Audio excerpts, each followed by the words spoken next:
ये आकाशवाणी जयपुर अजमेर है। अब आप रितिका गुप्ता से शाहपुरा जिले की चिट्ठी सुनिए। इसके लेखक हैं कमलेश कुमार शर्मा। शाहपुरा जिले में इस बार मानसून अपनी पूरी रंगत में रहा। अच्छी बरसात से जिले भर के अधिकांश जलाशयों में पानी की भरपूर आवक हुई। जिले से गुजरने वाली खारी और मानसी नदी के लगातार चलने से क्षेत्र के कुओं का जलस्तर बढ़ गया। खारी नदी में वर्षों बाद पानी आने पर ग्रामीणों में उत्साह देखा गया। जिले के धनोप और फूलिया कला के ग्रामीणों ने नदी की विधि विधान से पूजा अर्चना कर परंपरागत रूप से चुनरी ओढ़ाने की रस्म अदा की। जिले में बारिश के बाद मच्छर जनित और मौसमी बीमारियों का प्रकोप बढ़ गया है। चिकित्सालयों में मरीजों की लंबी कतारें देखी जा रही हैं। चिकित्सा और स्वास्थ्य विभाग द्वारा इन दिनों विशेष सतर्कता बरती जा रही है। लोगों से आसपास गंदा पानी इकट्ठा नहीं होने देने की अपील की गई है। बारिश के कारण जिले की क्षतिग्रस्त हुई सड़कों के सुधार के संबंध में बीते दिनों जिला कलेक्टर ने अधिकारियों के साथ बैठक की। जिला कलेक्टर ने रिपोर्ट तैयार कर सड़कों की मरम्मत करने को कहा।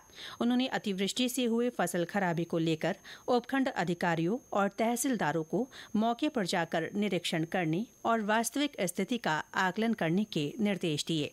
जिले के मास्टर प्लान को लेकर बीते दिनों विशेष बैठक का आयोजन हुआ। जिला कलेक्टर ने शाहपुरा जिले में संरचनात्मक ढांचे को विकसित करने के लिए विभिन्न मुद्दों पर चर्चा की।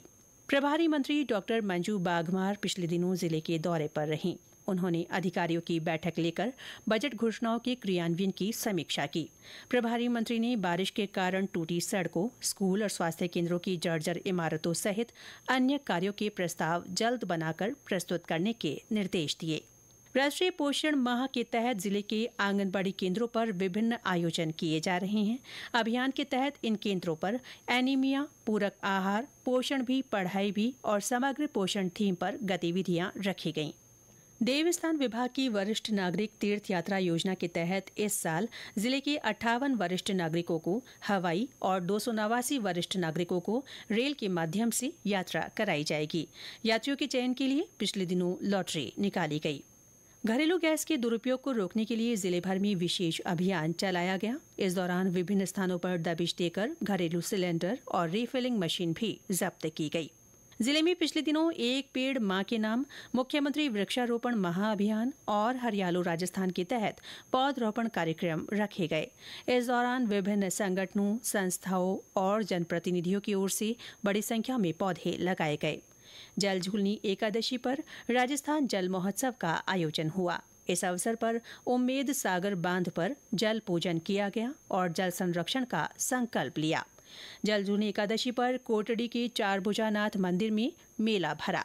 इस अवसर पर चारभुजानाथ की राम रेवाड़ी निकाली गई। भगवान चारभुजानाथ को नगर भ्रमण कराया गया।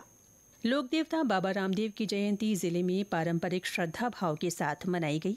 जैसलमेर के रामदेवरा जाने वाले पैदल यात्रियों के लिए जगह जगह भंडारों का आयोजन हुआ।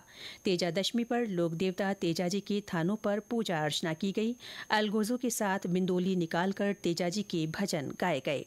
पैगंबर मोहम्मद साहब का जन्मदिन ईद मिलादुन्नबी का पर्व परंपरागत रूप से मनाया गया। इस अवसर पर मस्जिदों को आकर्षक ढंग से सजाया गया। कई स्थानों पर मजलिसें लगाई गईं और जुलूस निकाला गया। श्री कृष्ण जन्माष्टमी और गणेश चतुर्थी का पर्व भी जिले भर में उत्साह के साथ मनाया गया। कृष्ण जन्माष्टमी पर कृष्ण मंदिरों में धार्मिक आयोजन हुए। मंदिरों में झांकियां सजाई गई। देर रात 12 बजे भगवान का जन्मोत्सव मनाया गया। गणेश चतुर्थी पर घरों और गणेश मंदिरों में विशेष आराधना की गई। विभिन्न स्थानों पर पंडाल लगाकर गणेश महोत्सव आयोजित हुए। हॉकी के जादूगर मेजर ध्यानचंद की जयंती राष्ट्रीय खेल दिवस के रूप में मनाई गई। खेल दिवस के उपलक्ष्य में पिछले दिनों खेल सप्ताह का आयोजन हुआ। इसके तहत कई प्रतियोगिताएं हुईं। जिले के फूलिया कला उपखंड मुख्यालय पर हॉकी प्रेमियों ने मेजर ध्यानचंद की प्रतिमा पर पुष्पांजलि अर्पित कर उन्हें याद किया। इसके साथ ही शाहपुरा जिले की चिट्ठी समाप्त हुई।